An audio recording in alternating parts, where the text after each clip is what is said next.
¿Qué tal amigos? Bienvenidos una vez más a Vistazo a Nesa. El día de hoy vamos a darle seguimiento a la historia del municipio que habíamos empezado en la cápsula anterior. Mi nombre es Andrés de León y bueno, pues adelante.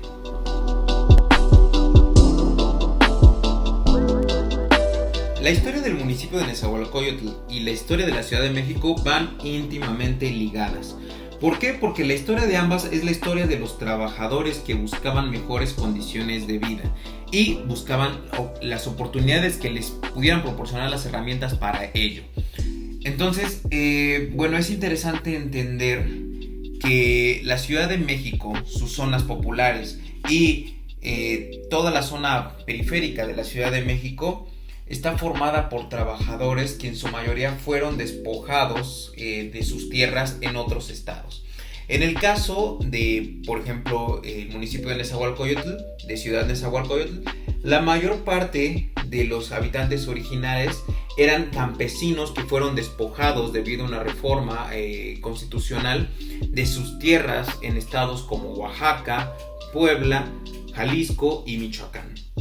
Entonces todos estos campesinos despojados de sus tierras buscaban el sueño de tener su propio, obviamente, casa, una nueva tierra, ¿no? En la cual trabajar. Por eso vienen hasta la Ciudad de México, que empieza a promocionarse como la capital de la industria en México, la capital del desarrollo en México. Entonces para eso necesita mano de obra y empieza a atraer a estas personas que migran desde sus estados originales hasta la Ciudad de México. Algunos decretos después de la revolución impiden que se siga construyendo para colonizar en nuevas partes de la Ciudad de México. Por lo tanto, este monopolio de la tierra se va al Estado de México y sobre todo, como habíamos visto en la cápsula pasada, al lago ya reseco de Texcoco, donde había una gran cantidad de hectáreas de tierra disponibles, pero que no eran aptas para la vivienda, esto hay que dejarlo muy claro,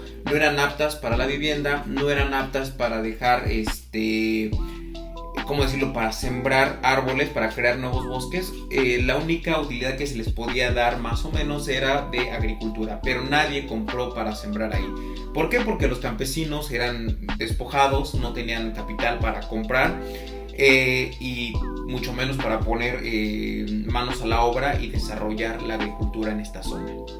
Entonces, con los problemas de las tolvaneras y todo lo demás, pequeños grupos de terratenientes, pequeños grupos de capital empiezan a negociar con las autoridades locales para comprar y vender estos terrenos a diferentes precios. Entonces, muchas de estas personas que vienen en situación pues muy pobre se empiezan a establecer en estos terrenos en condiciones de las más inhumanas, ¿no? Es decir, carecían de cualquier servicio básico, carecían, ya no digamos, pues de luz, ¿no? Que es como uno de los servicios más avanzados. Tampoco había agua, no había escuelas, no había nada cerca de estos terrenos.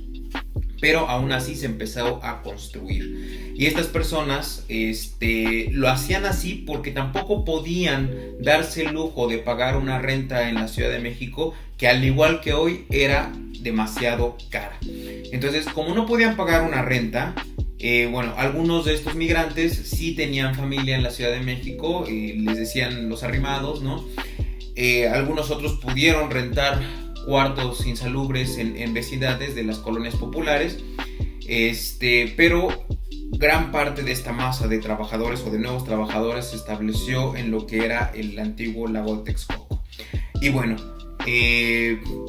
primeramente se autorizaron, ya después de un largo proceso, 3 colonias de lo que sería posteriormente Ciudad Nezahualcóyotl.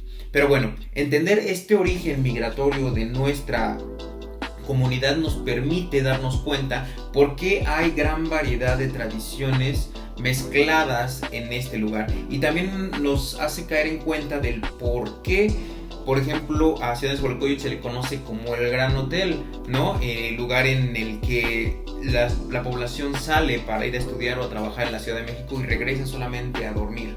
Aunque esta situación económicamente ha cambiado a lo largo del tiempo, es también una variable que durante algún tiempo fue muy constante. Pero bueno, en nuestra próxima cápsula andaremos un poco más ya en la historia propiamente del municipio, pero considero que es importante o que era importante que supiéramos los orígenes que tienen que ver con el destino del lago de Texcoco y el destino de muchos campesinos que fueron despojados de su tierra en los diferentes estados de la República Mexicana. Muchísimas gracias y nos andamos viendo en la próxima cápsula. Hasta luego.